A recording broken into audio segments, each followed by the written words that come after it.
It's election day on May the 7th in South Africa, and the African National Congress, or ANC, is expected to win again. It was the party of the late Nelson Mandela, or Madiba, and has governed for the past 2 decades.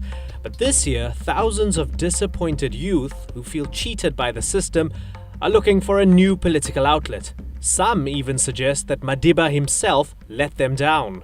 There's talk of a new revolution. Personally, I feel that he let us down. He let us down.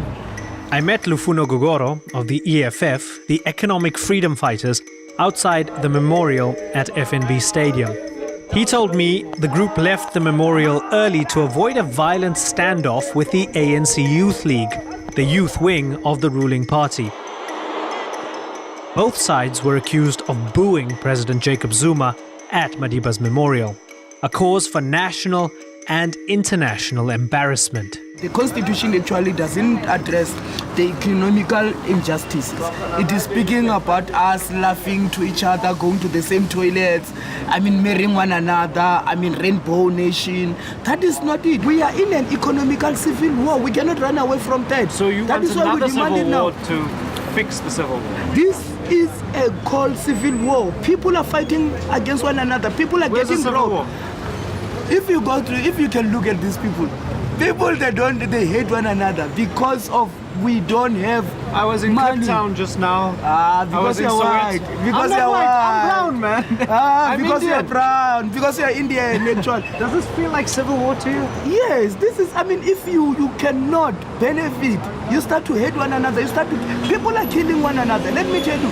You sound a bit romantic, like the berets and Che Guevara. I don't know. It sounds like sort of Soviet, Marxist, maybe Stalinist nostalgia. It sounds nostalgic. It doesn't sound real. It feels like we are fantasizing. But it sounds like a fantasy. But the reality is that because I look at you and I see here's a guy who really cares about South Africa. You care too much. The things that break my heart about South Africa break your heart as well, right? The inequality, seeing people in the shacks. Yeah. But do we have to really wear these berets and wear red and chant slogans and call each other comrade and stuff to get a revolution? Can't we have an authentic South African revolution? This sounds like a foreign import. Your slogans sound foreign. Economic freedom in our lifetime. That is our slogan. We demand that now. You cannot have somebody, because of his skin color, owning a big hectare of land and you find me with nothing. But there are also black people with big hectares of land. Those who bought it. They got it through, most of them, they got it through corrupt means. If you can check, it is because of the corrupt deals which but they made them. Your leaders also got big homes. He bought it and they took it away from him. How did he get them? He bought it. Where did he get the money from? The commander-in-chief, Julius Malema, when he was with the ANC, he stated that he's also a businessman. Lufuno's leader, the EFF commander-in-chief Julius Malema, has developed a cult-like following among the youth of South Africa. Malema used to be the leader of the ANC Youth League and loyal to President Zuma.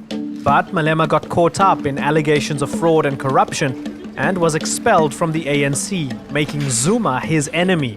Malema's followers insist that his calls for radical economic transformation were unpopular with a ruling party that they believe had sold out the dreams of the black majority.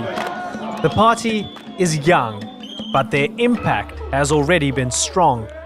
Malema and his followers are often demonized by media, both local and international, and seen as an unruly, uneducated mob wanting to plunder the nation's wealth and plunge the country into chaos.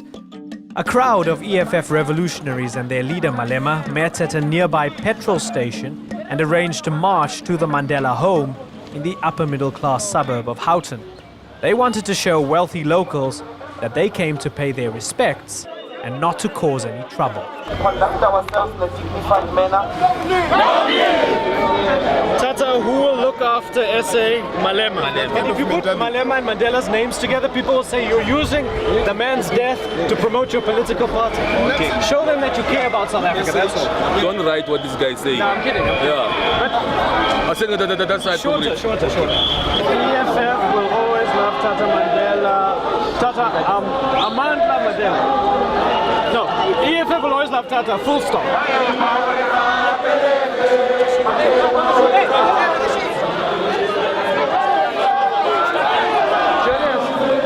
Which part of Madiba shall we remember the most? The rebel and revolutionary, or the forgiver and the man who reconciles South Africa? You are tearing him apart. He's everything in one. You can't tear him apart. Madiba is a revolutionary. Madiba is an icon. Madiba is a commander-in-chief of Konto season. A man who was prepared to take arms and kill for the liberation of his people. But nobody wants to talk about that anymore. I'm speaking about it. A true Nelson Mandela is a militant, a radical, and a revolutionary. South Africa is free, but you say economically South Africans are not free. Why? All of us agree, even Mandela's organization agree that there is no economic freedom in this country. Madiba ushered in political freedom, and when he went on retirement, he said struggle continues, and we knew what he was talking about. Let's go. Living soon, I'm well into the revenues I've given. Who is willing to forbid the paths of spreading truth? Cause that will do a lot of harm to what I've done. My plot is one of minerals, it's minimal. Forget the past.